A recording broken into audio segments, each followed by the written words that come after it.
Bonsoir Los Santos, ici Rosalie du Weasel News, j'espère que vous avez passé une excellente journée car il est temps de faire le point sur tout ce qui anime notre belle ville. Événements, annonces importantes, découvertes et exclusivités, on vous a préparé un condensé de l'actualité à ne pas manquer. Installez-vous confortablement, on commence tout de suite. Avis aux amateurs de vitesse et de sensations fortes, le LS7 vous donne rendez-vous ce soir dès 22h30 pour l'ouverture de son grand circuit. Sur place, de nombreux véhicules seront mis à votre disposition, karts, voitures de drift, buggy et véhicules tout-terrain. De quoi satisfaire aussi bien les pilotes en herbe que les passionnés de conduite extrême. Petit rappel, pensez à venir avec votre casque afin de profiter des activités en toute sécurité. Et avant de se quitter, un détail n'a échappé à personne. Le LS7 a récemment dévoilé un mystérieux teaser montrant plusieurs Formule 1 au départ d'une course. Une annonce qui fait déjà beaucoup parler et qui hype une bonne partie des citoyens. Citoyens de Los Santos, petite piqûre de rappel qui pourrait vous éviter bien des tracas. Vous n'avez toujours pas votre carte d'identité?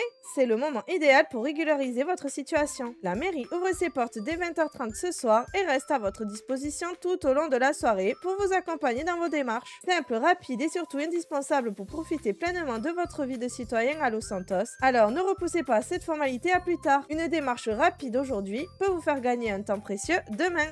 Retour sur la soirée du Club 77 qui a animé Los Santos hier soir. Une salle comble, des tenues plus travaillées les unes que les autres et un DJ en grande forme qui a su faire danser les citoyens jusqu'au bout de la nuit. L'ambiance était au rendez-vous. À noter également que la petite activité de promenade en sous-marin proposée par le LS7 a rencontré un véritable succès. Seul léger accro de la soirée, quelques tensions sur le parking après qu'un agent de sécurité aurait refusé l'entrée à un patron d'entreprise. Le patron du Club 77 tient à vous remercier. Voici un petit message de sa part. Première soirée d'ouverture, honnêtement il y avait du monde, merci à tout le monde d'être présent. La prochaine soirée sera dans la semaine qui va arriver. Encore merci au LS7 pour avoir organisé les sous-marins. Direction maintenant l'hôpital de Los Santos où nous avons rencontré son directeur Noah Thorne. Il vous présente aujourd'hui son établissement, ses équipes et les services proposés aux citoyens. Une interview également importante puisque les recrutements sont actuellement ouverts pour ceux et celles qui souhaitent rejoindre le corps médical et s'engager au service de la ville. Je vous laisse découvrir notre échange avec Noah Thorne. Bien le bonjour à tous et bienvenue donc ici au Central Medical Center. Vous êtes donc là au cœur du service des urgences. On est un hôpital donc de centre de niveau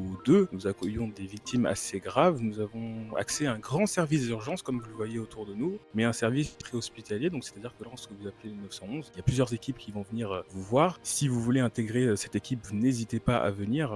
Nous vous accueillons, nous vous formons. Vous avez accès à un panel de matériel, de tout ce qu'il faut. Vous avez donc à côté de moi le chef de pôle Damien Roche et une infirmière Harper Smith qui travaillent avec moi et qui sont au quotidien tous engagés pour vous et votre sécurité. Merci à tous. Et c'est déjà la fin de ce JT. Merci à toutes et à tous de nous avoir suivis. Continuez de profiter, participer aux événements, soutenez les initiatives de la ville et surtout restez curieux de tout ce qui se passe autour de vous. Prenez soin de vous et restez au rendez-vous très bientôt pour une nouvelle dose d'actualité, d'événements et de bonne humeur. C'était Rosalie à l'antenne.